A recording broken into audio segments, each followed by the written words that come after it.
जागतिक महिला दिनाच्या समस्त महिलांना शुभेच्छा.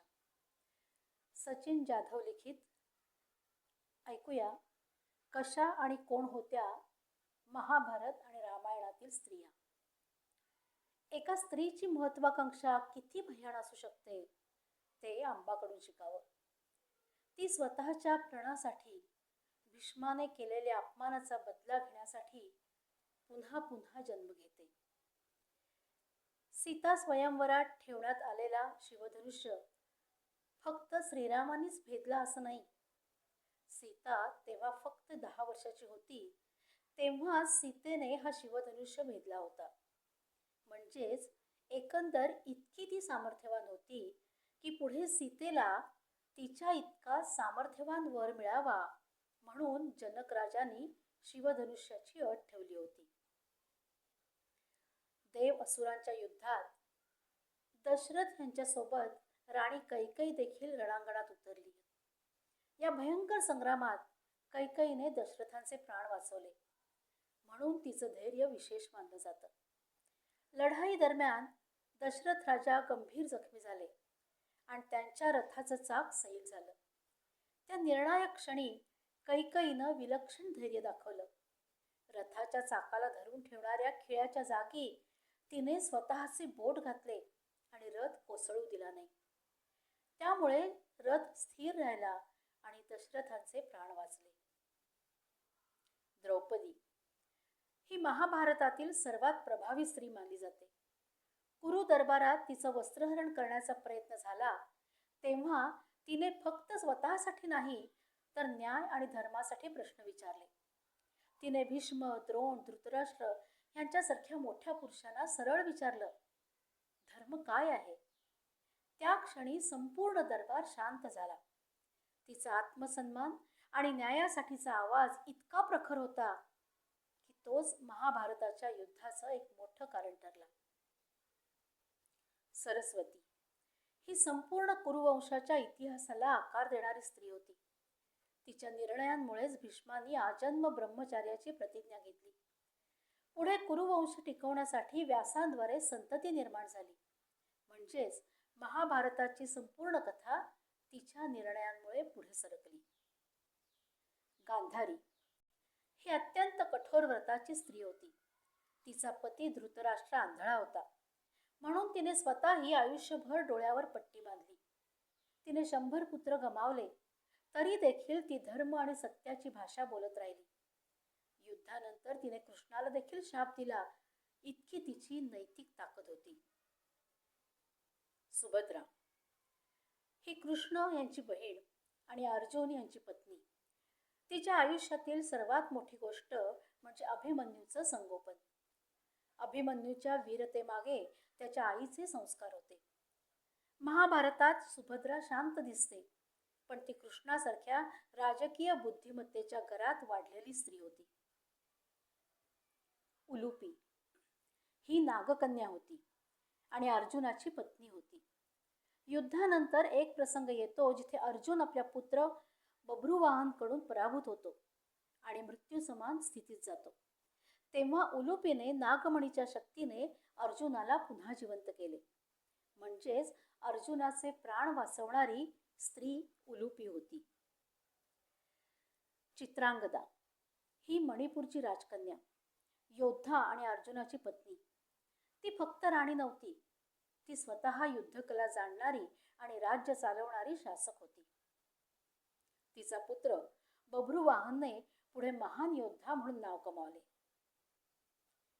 हिडिंबा ही वनातील राक्षसी होती पण तिच्या व्यक्तिमत्वात मोठी ताकद होती.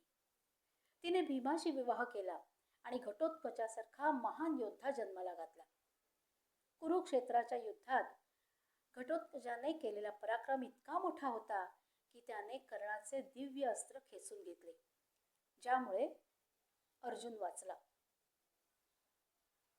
कुंती ही महाभारतातील अत्यंत धैर्यवान आणि संयमी स्त्री होती. तिच्या आयुष्यात सतत संकटे आली. पतीचा मृत्यू, वनवास, राजकीय षडयंत्र, तरीही तिने धैर्य सोडलं नाही.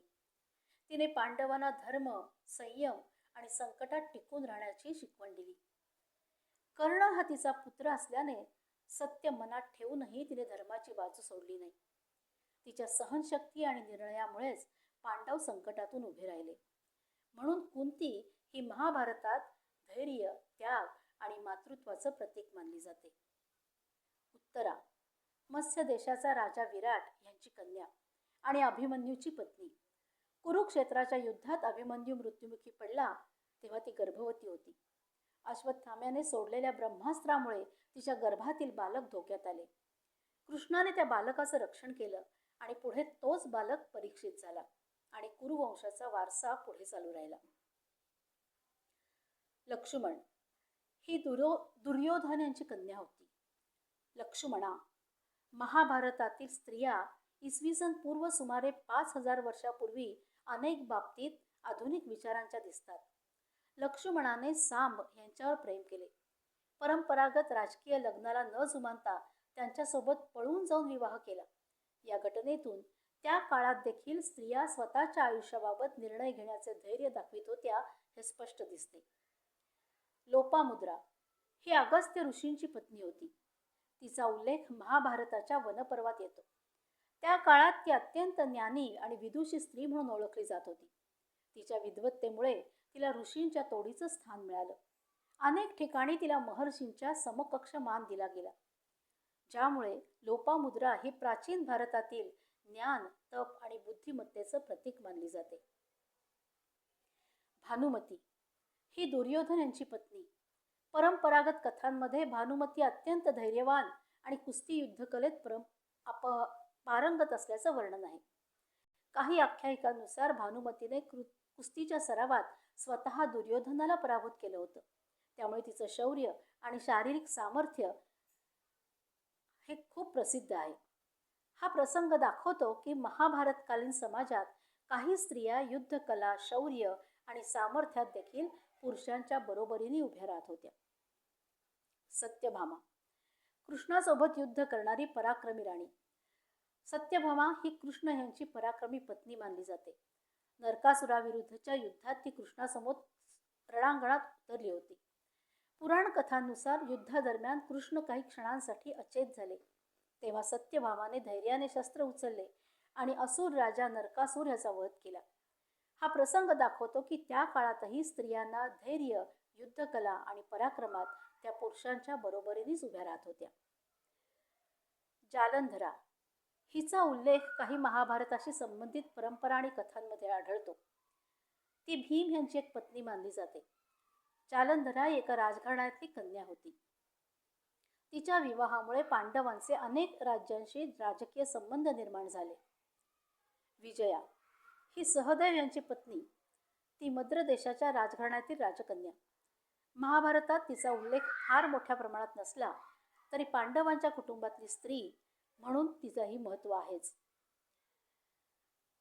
उर्मिला ही लक्ष्मण यांची पत्नी आणि सीता हिची बहीण. राम, सीता आणि लक्ष्मण वनवासाला गेले तेव्हा उर्मिला अयोध्येतच राहिली, पण तिचा त्याग कमी नव्हता. अनेक कथांनुसार तिने केलेले अपरंपार त्यागाची मूर्ती म्हणजे उर्मिला हे आपल्याला सहज लक्षात येतं.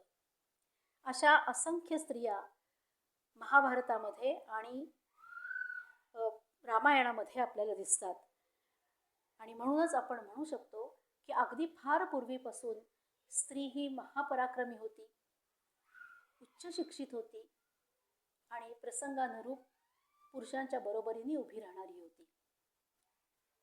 समस्त महिलांना पुन्हा एकदा जागतिक महिला दिनाच्या खूप खूप शुभेच्छा. कणखर व्हा, सक्षम व्हा, हीच अपेक्षा आणि हीच सदिच्छा. धन्यवाद.